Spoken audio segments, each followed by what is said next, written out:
Hello and welcome to PhillyCAM and Friends, and a very, very dear friend that I'm meeting today, and very happy to welcome Chris Gardner. How are you, sir? I am absolutely fantastic, and I'm honored to be here with you, Ms. Hayes. Thank you. Chris Gardner, did you like Christopher most of the time, or Chris? Chris is fine, ma'am. Chris is fine. Yes, ma'am. Okay, that makes it more intimate. Where are you right now? I'm in Chicago. Which is hometown? I'm in Chicago, and I'm not leaving. Well, you're riding on a wealth of happiness and a wealth of wealth, notoriety, and we're very happy for you because you're a part of us, and we like the fact that you are sharing your success with us. So let's go from the beginning, because I guess most people will say, "Oh, I know him. I know his name," because of the success that you had right off the bat. Well, I wouldn't say right off the bat, but let me back up a second and say that wave that you mentioned of all those great things, most importantly, we're riding on a wave of health. We are in good health, and for me, that's more important than anything else you could talk about. I guess you're right about that, but your mental health is a little ahead of us. You've done so many wonderful things so far, and yeah, we got to catch up with you. Where did it start? It started all, ma'am, with my mother. I have those old-fashioned mothers who told me I could do or be anything, and I believed it. Mm-hmm. And it's very important I share with you what she did not say, Mrs. Haynes. She did not say you could have anything. She did not say you could buy anything. She told me every day, son, you could do or be anything. And I believed it. Mm-hmm. I believed it. And you know what? She was right. you know, you know our background, and you know that a lot of mothers tell their kids, "Oh, you can do anything you want to do," but it doesn't take.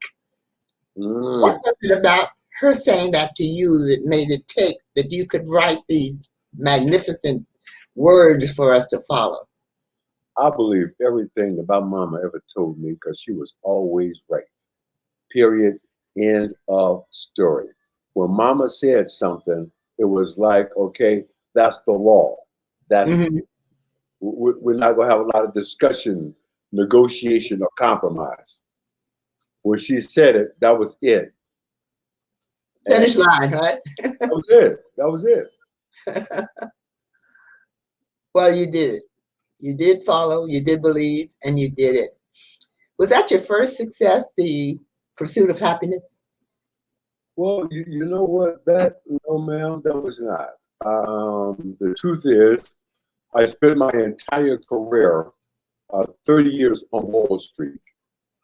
And there were a number of major developments along the way.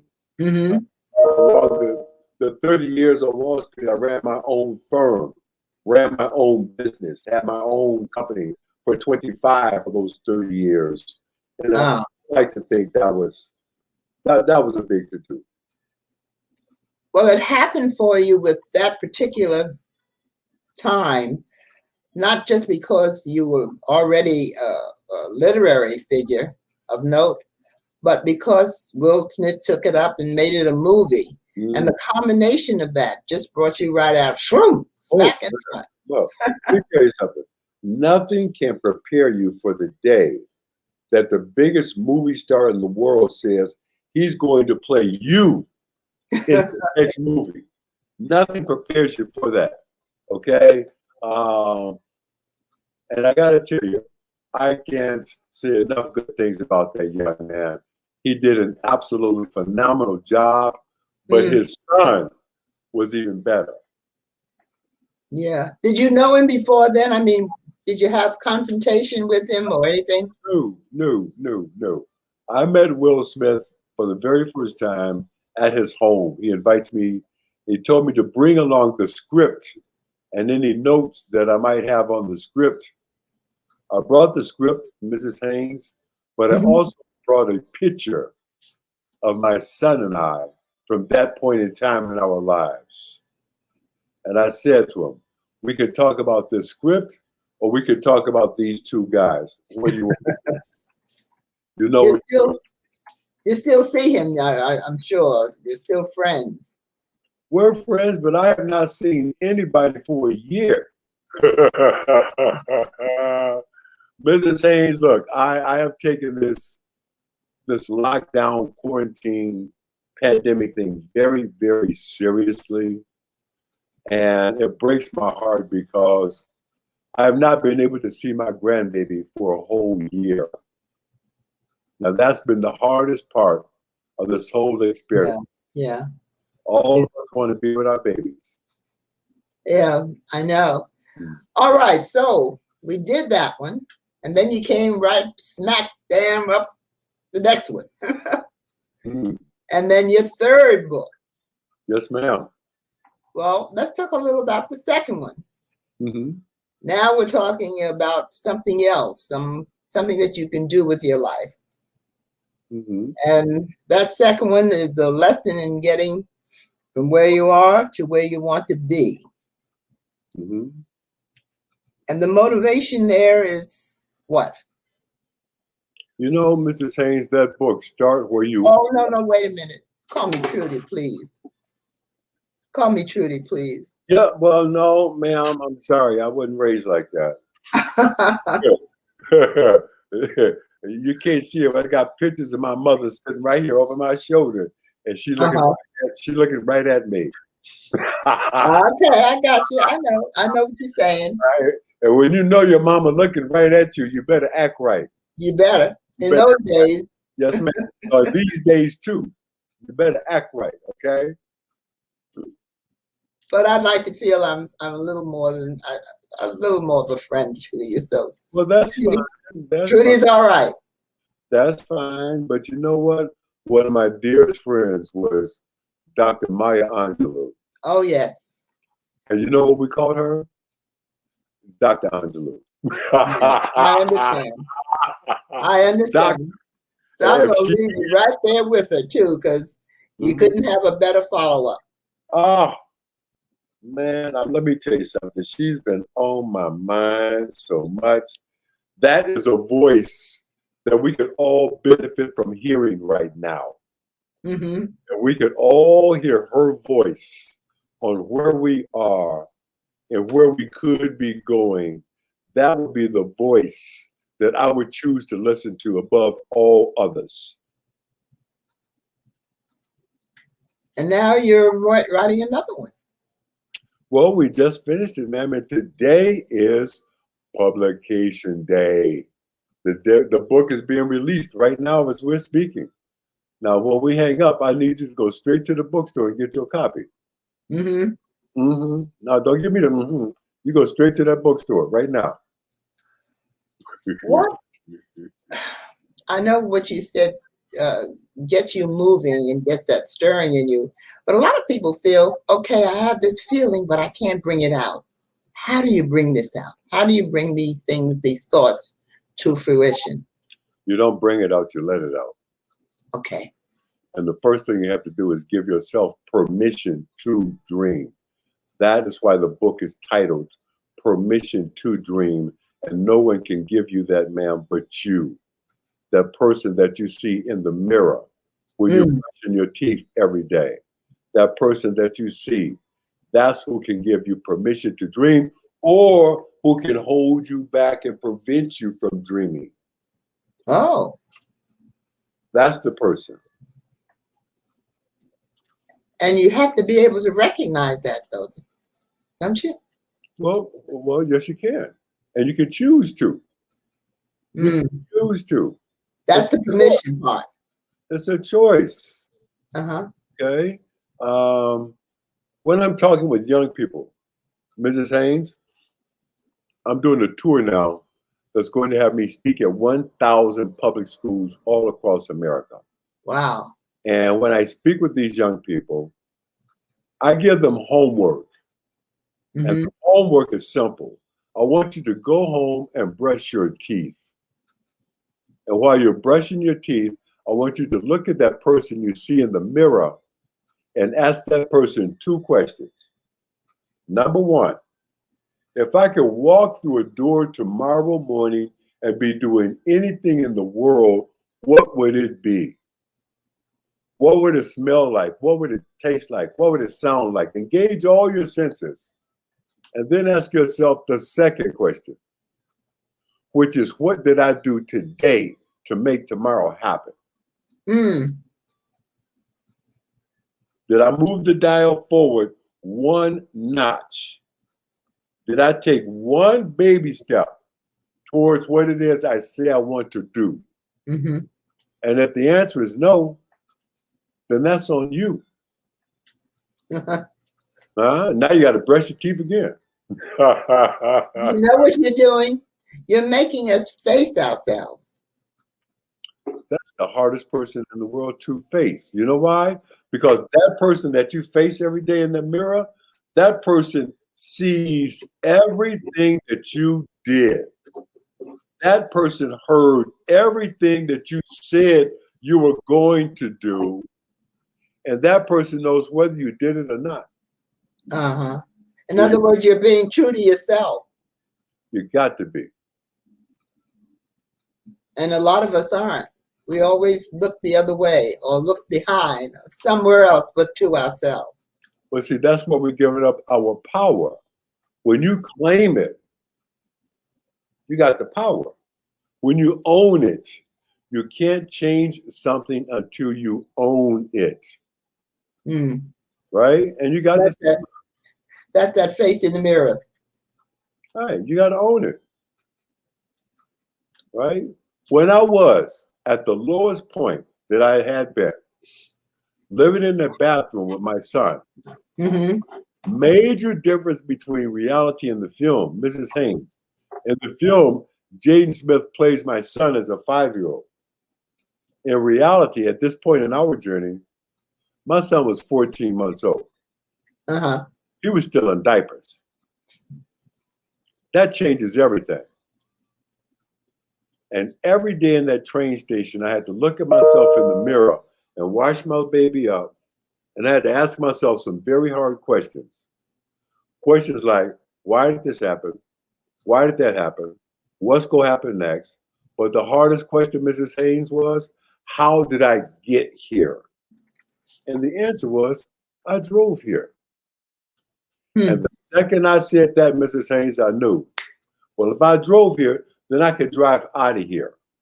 Mm-hmm. I had to own it. You can't change something till you own it. That's probably the hardest part, is to face yourself, to be truthful to yourself. Yes, ma'am. When we come back, we're going to talk about that energy that you were able to get by doing that. Yes, ma'am.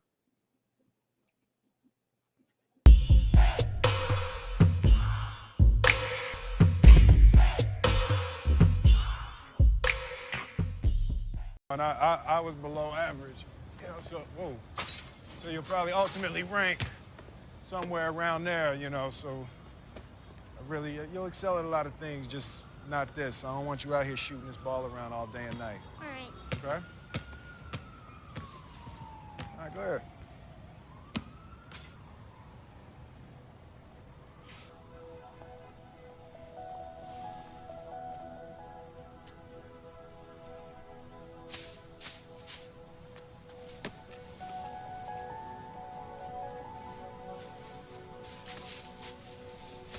Hey. Don't ever let somebody tell you you can't do something. Not even me. All right?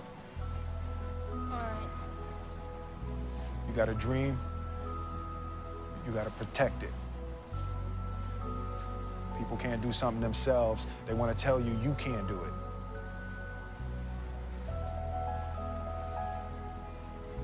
You want something, go get it. Period.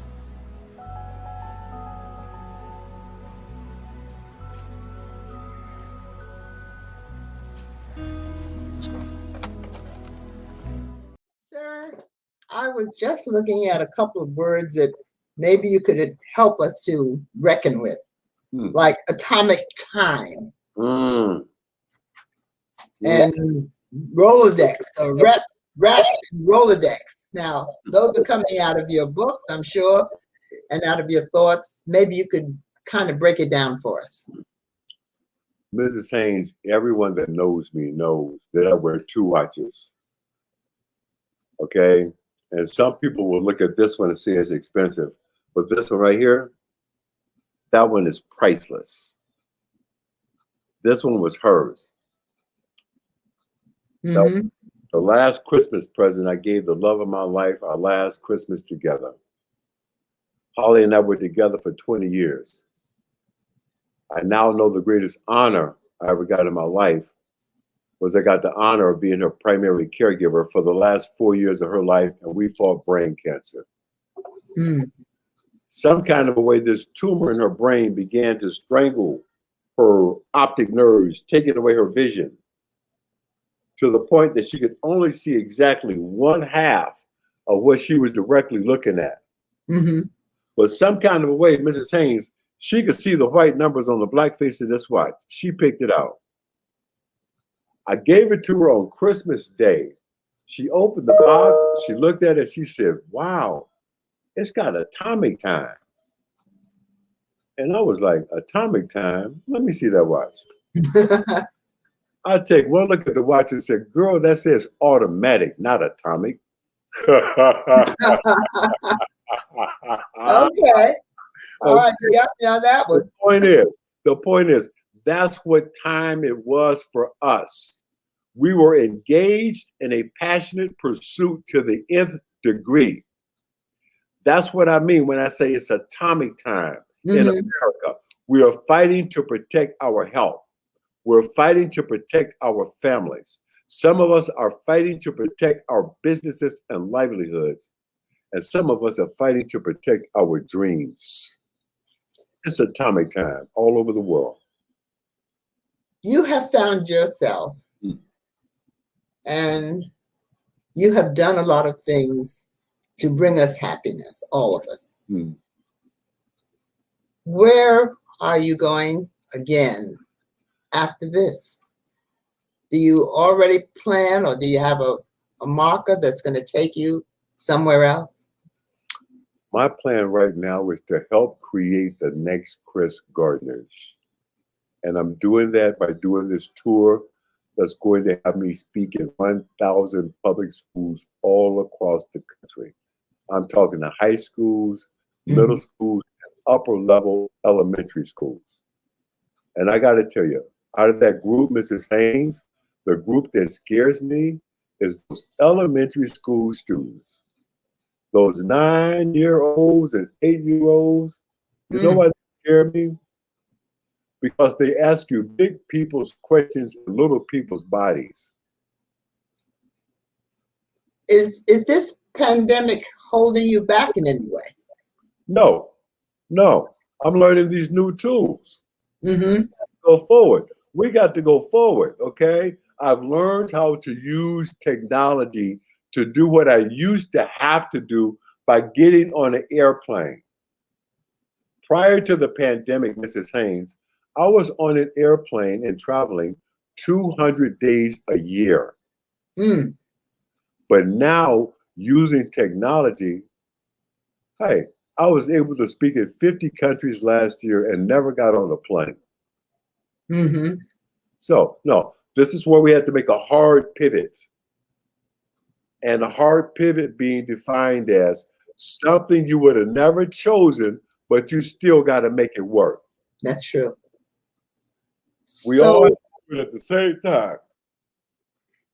So you see us maybe not coming back to what we talked about as normal, but you see a future for us.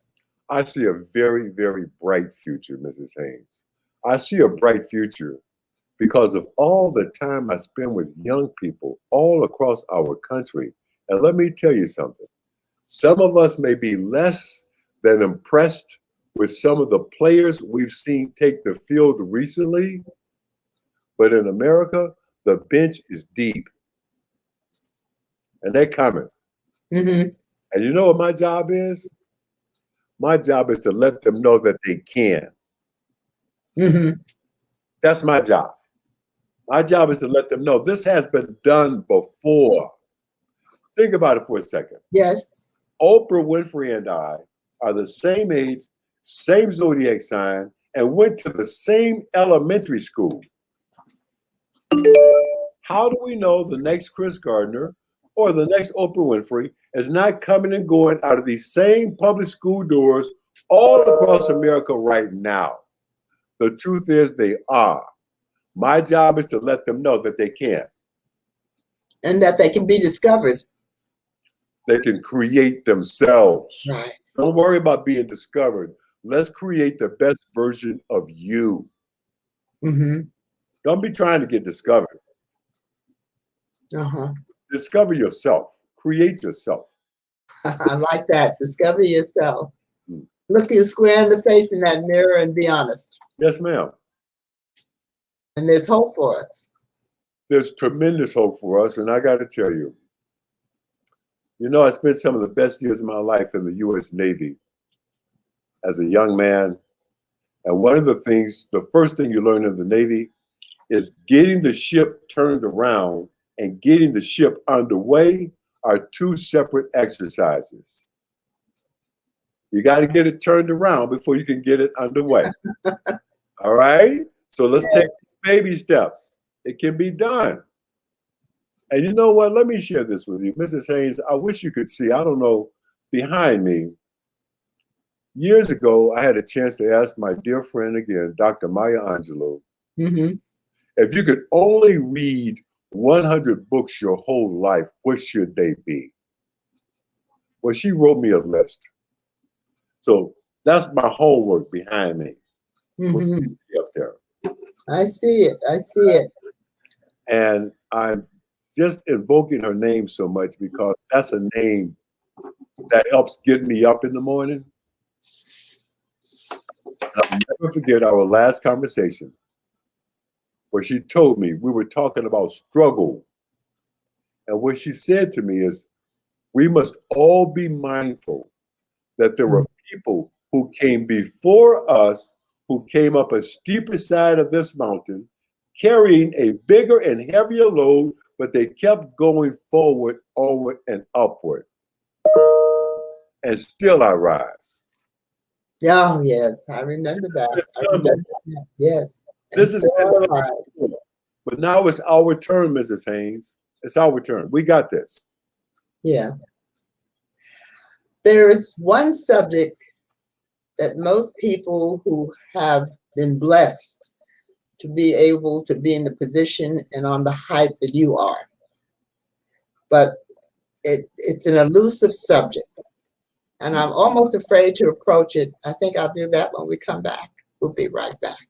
Stay with us. All right.